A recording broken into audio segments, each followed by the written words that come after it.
Olá, vamos para mais uma aula.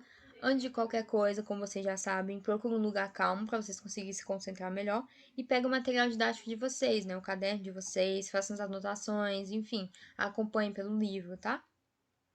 A aula de português de hoje, o conteúdo ele tá no livro de língua portuguesa, tá bom? Se vocês quiserem acompanhar, tá? É todo o conteúdo da unidade 2, tá? Tanto no capítulo 3 como no 4, tá bom?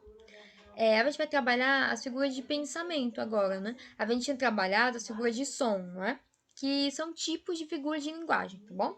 Figuras de linguagem é tudo aquilo que eu vou usar para dar uma expressividade maior ao meu texto, tá? Enfim, a gente já viu as figuras de som, né? Agora vamos ver as figuras de pensamento, tá bom? A antítese, o eufemismo, a hipérbole e a ironia.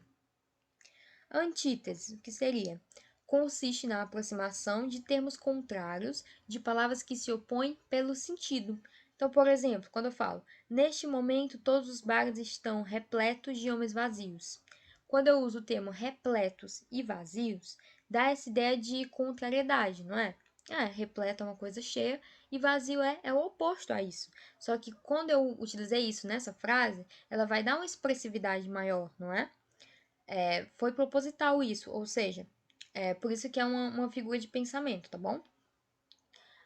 E claro, quando isso é de uma forma muito radical, ou seja, literalmente uma palavra é o contrário, é o oposto da outra, eu vou dizer que é um paradoxo, tá bom? Por exemplo, o mito é o nada que é tudo. Quando eu falo isso, é o nada que é tudo, eu tô fazendo essa comparação, né, do nada e tudo, dizendo que uma coisa é a outra, e são coisas opostas, completamente opostas no caso, aí eu vou dizer que é um paradoxo, tá bom? Ok? Então é isso, a antítese é essa ideia de uma coisa ser contrária à outra, né? Quando eu tô usando isso propositalmente, né? Eu tô pegando o sentido de uma e colocando com uma coisa que tem um sentido oposto, tá? Eufemismo, que seria, consiste em substituir uma expressão por outra menos brusca, ou seja, eu vou suavizar alguma coisa desagradável, tá? Então, por exemplo, Vossa Excelência está faltando com a verdade, uma vez que ficou comprovado que na sua gestão houve desvio de dinheiro público. Quando eu falo isso, o que é que eu estou dizendo? Basicamente, eu estou falando que a pessoa está mentindo, né? Por quê? Porque ela roubou, né? Basicamente é isso. Mas eu não vou falar para Vossa Excelência está mentindo porque ficou comprovado que você roubou. Eu não vou falar isso. Eu vou usar uma outra expressão, né, para suavizar isso. Ou seja, em vez de eu falar você roubou, eu vou falar houve desvio de dinheiro público.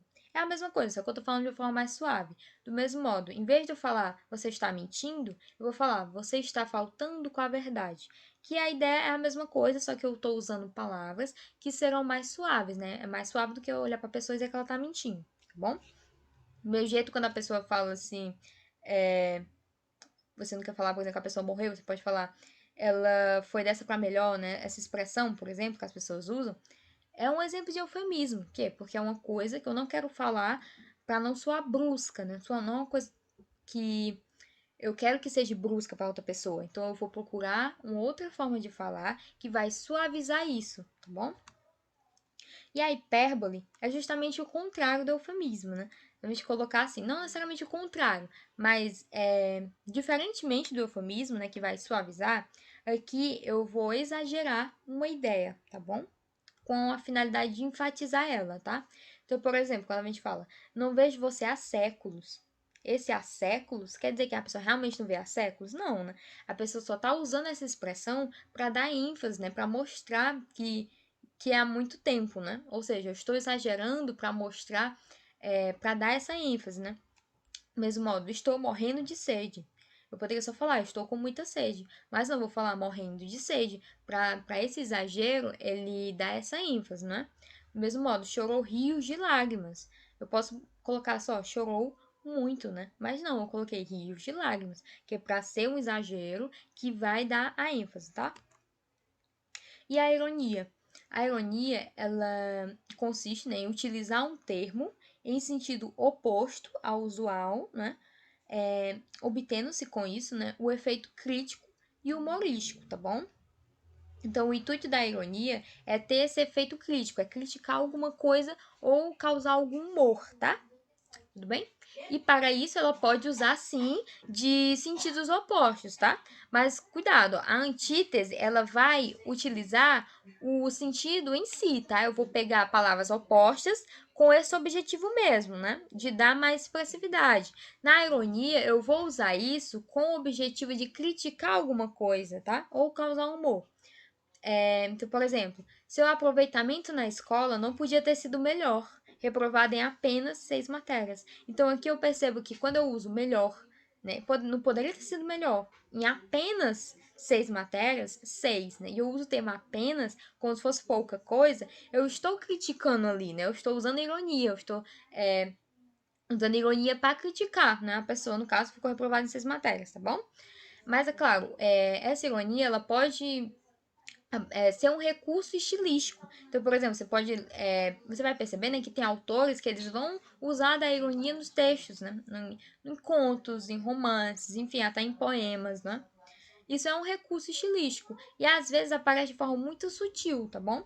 Por exemplo, confesso que Marianinha foi para mim um daqueles amores únicos, das quais não temos mais que 5 ou 6 em toda a vida. Então, quando você percebe que ele fala único, único é a ideia de quê? De só um, né? Tipo uma coisa especial. Olha, ela foi especial. Mas não, ele fala que é tão único, né, que a vez não tem mais de 5 ou 6.